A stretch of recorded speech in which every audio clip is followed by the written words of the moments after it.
let's just jump right into it. Today, we're doing a full explainer on the anatomy of civil resistance. We're going to unpack some really fascinating source materials, like the comprehensive community training guide titled We Protect Us, along with hard political science research to understand the actual mechanics of how civilian movements challenge entrenched power.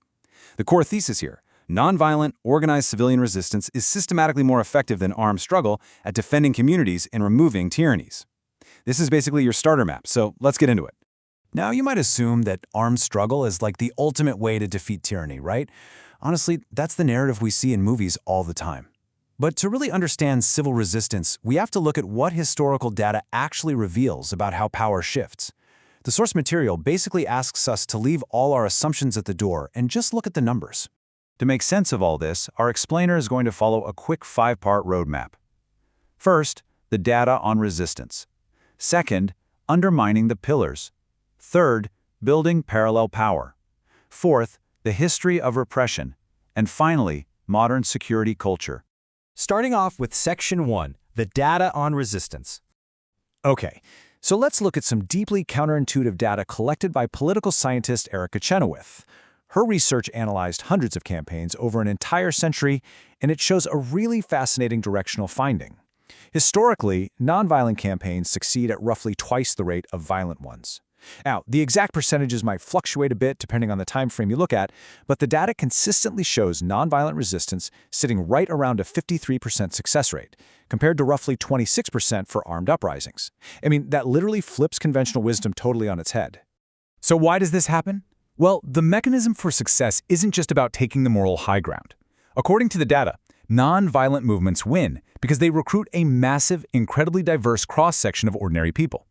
When you don't require your participants to take up arms, you can include the elderly, kids, professionals, literally everyone in the community. And that gives the movement this overwhelming numerical leverage that an isolated armed group simply cannot match. Moving on to Section 2, undermining the pillars. To understand exactly how mass participation actually topples a regime, we've got to look at the underlying theory of power. Think of a massive, oppressive regime. It might look completely unshakable, but regimes don't just float in midair, you know? They rest on what we call pillars of support. These foundational institutions, the police, the military, the business elite, the clergy, that's what holds the regime up. But if you zoom in, you realize those pillars are made entirely of people. The theory of civil resistance argues that when ordinary citizens inside those pillars stop cooperating, the pillars start to crumble, and the regime just collapses under its own weight. To actually dismantle those pillars, modern training manuals point to the foundational work of scholar Gene Sharp, who mapped out 198 distinct methods of nonviolent action. These broadly fall into 3 buckets.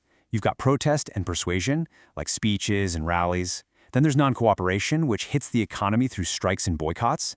And third, nonviolent intervention, think sit-ins or building alternative institutions. The guides advise communities to pick the methods they can actually sustain and just rotate them to keep the pressure on. Which brings us to Section 3, building parallel power. This idea of nonviolent intervention leads right into a super effective concept known as parallel power. It brilliantly captures the real strategic dilemma of resistance. Think about it. If your community relies entirely on a regime for basic survival, like food, healthcare, safety, then boycotting them is incredibly dangerous, right? The state weaponizes that attrition. But if communities build independent networks, like mutual aid, people can survive totally outside the state's control. That completely shifts the dynamic. In fact, according to the community resistance manuals we're analyzing, standing up a mutual aid program isn't just charity. It is a tactical removal of leverage from the ruling class. When you feed your community, you are actively eroding the state's monopoly on survival. And because of that, the source documents explicitly warn that repression will specifically target these mutual aid infrastructures. That takes us to Section 4, History of Repression. To see how this theory plays out in reality, the source manuals heavily cite the historical example of the Black Panther Party. Originally formed in Oakland back in 1966 to monitor police brutality, the Panthers quickly built up massive parallel institutions. By 1968, they were rolling out nationwide community survival programs, including their super famous Free Breakfast for Children. And man, this massive display of parallel power provoked a rapid, intense federal crackdown by 1969 through the FBI's covert COINTELPRO operations. What's honestly striking about this is a quote from then FBI Director J. Edgar Hoover. He called them the greatest threat to the internal security of the country. Think about what that reveals regarding the state's priorities. The state viewed community survival programs, literally feeding kids breakfast before school, as deeply threatening. It proved the core theory. Independent community infrastructure is seen as a direct threat to a regime's authority.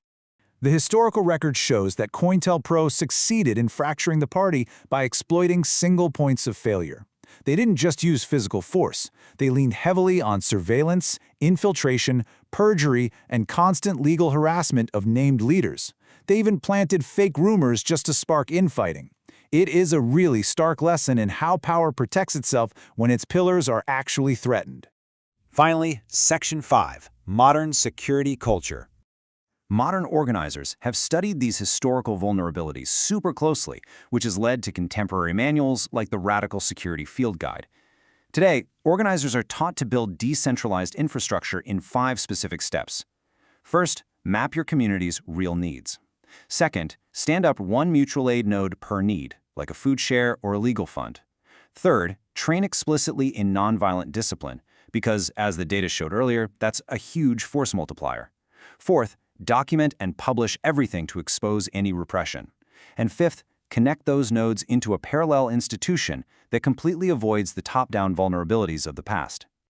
To survive state pressure, today's guides really emphasize operating in compartmentalized cells. That means local groups know their own members, but not the whole entire network. They use encrypted comms like Signal or Matrix by default, operating under the assumption that anything unencrypted is just being read.